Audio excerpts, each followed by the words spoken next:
मेरे प्यारे साथियों, नमस्कार। दोस्तों, सिंधु घाटी सभ्यता के समय से ही भारत की अर्थव्यवस्था पूरी तरह से खेती के ऊपर निर्भर रही है। इतना ही नहीं, प्राचीन काल से ही खेती ने समाज को आर्थिक चक्र में बांध रखा है। तकरीबन 50% लोग आज भी कृषि से जुड़े हुए हैं। आज गेहूं और चावल के उत्पादन में भारत प्रथम स्थान रखता है, तो इसका सारा श्रेय महान कृषि वैज्ञानिक और भारत के हरित क्रांति के जनक डॉक्टर एम.एस. स्वामीनाथन को जाता है। इनका निधन पिछले दिनों 98 साल की आयु में 28 सितंबर को चेन्नई में हो गई। इसी के साथ भारत ने कृषि का एक ऐसा नायाब हीरा खो दिया, जिनके अथक प्रयास ने देश के किसान और भारतीय कृषि को दुनिया में एक पहचान दी। साथ ही उड़ान के लिए भारतीय कृषि को नए पंख दिए। इसी हीरे के दम पर आज देश में कृषि के क्षेत्र में अनाज के मामले में आत्मनिर्भर बना हुआ है।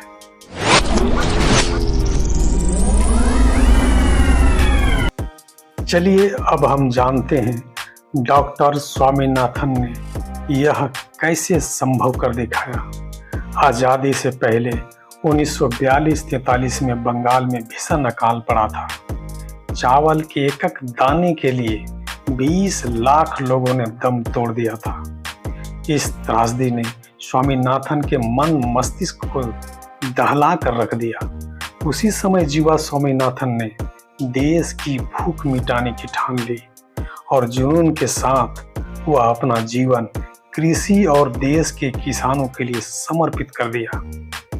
डॉक्टर स्वामीनाथन ने 1960 के दशक में विदेशों से बीज लाकर यहाँ के देसी बीज के साथ मिलाकर हाइब्रिड तैयार किया, जिससे गेहूं और चावल में गुणात्मक उत्पादन देखा गया। जहां हरियाणा, पंजाब और पश्चिम उत्तर प्रदेश के कई राज्यों में हरित क्रांति का असर दिखा।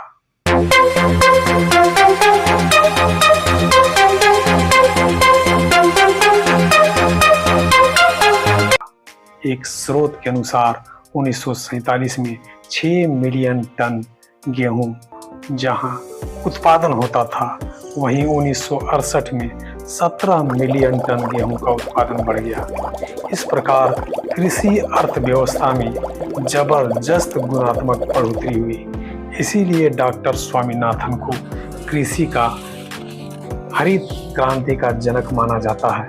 फादर ऑफ ग्रीन रेवोल्यूशन उन्हें कहा जाता है। उनको भारतीय सरकारों ही नहीं, राष्ट्रीय अंतर्राष्ट्रीय स्तर पर कई सम्मानों से नवाजा गया है।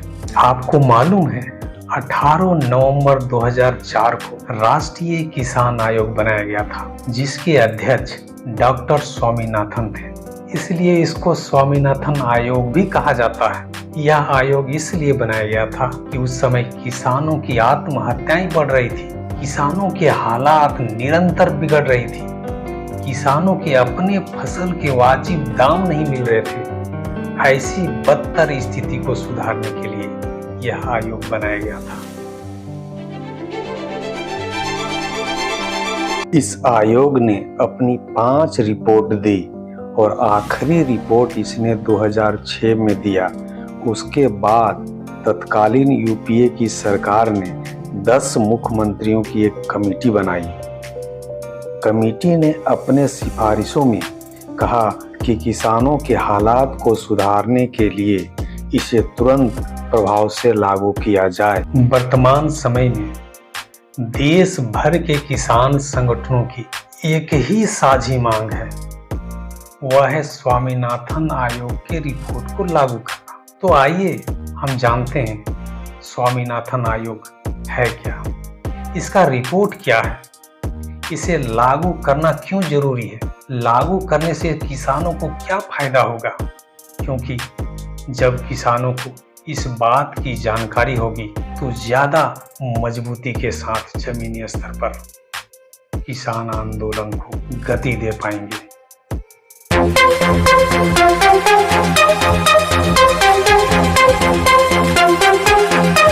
आइए अब हम जानते हैं इसमें क्या सिफारिश थी।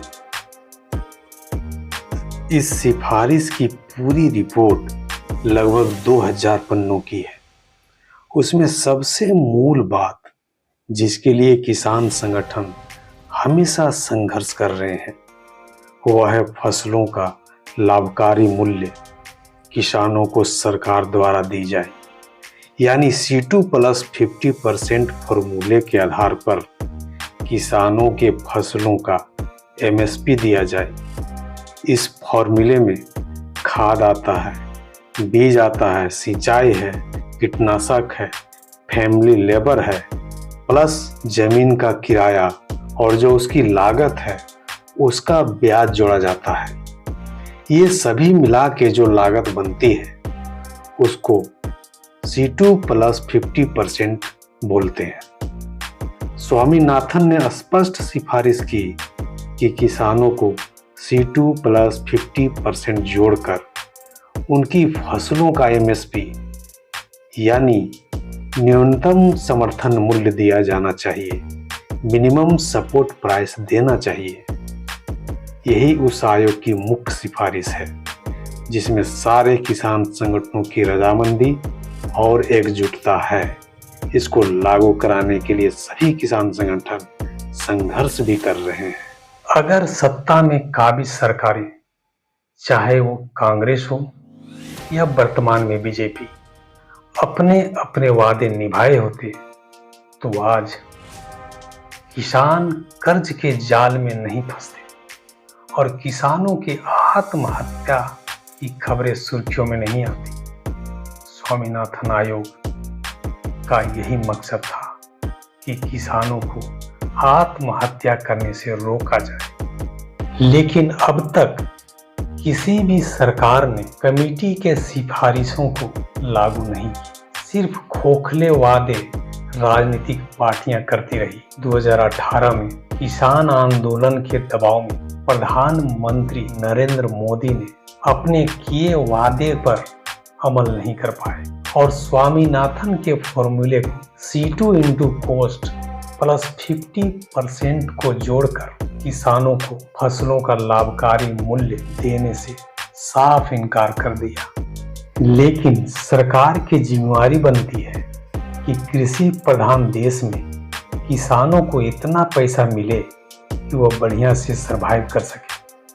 स्वामीनाथन का भी स्पष्ट कहना था कि लोगों को भोजन की सुरक्षा और किसानों की खुशहाली नहीं रहेगी तो प्रगति का कोई मतलब नहीं है। बहरहाल MSP पर स्वामीनाथन आयोग के रिपोर्ट से देश में किसान राजनीति को धार मिलती रही और जब भी कृषि नीतियों पर चर्चा होगी तो डॉक्टर स्वामीनाथन अनाज के दाने की तरह हमारे बीच में हमेशा विद्यमान रहेंगे। इसी के साथ आप सबों को नमस्कार।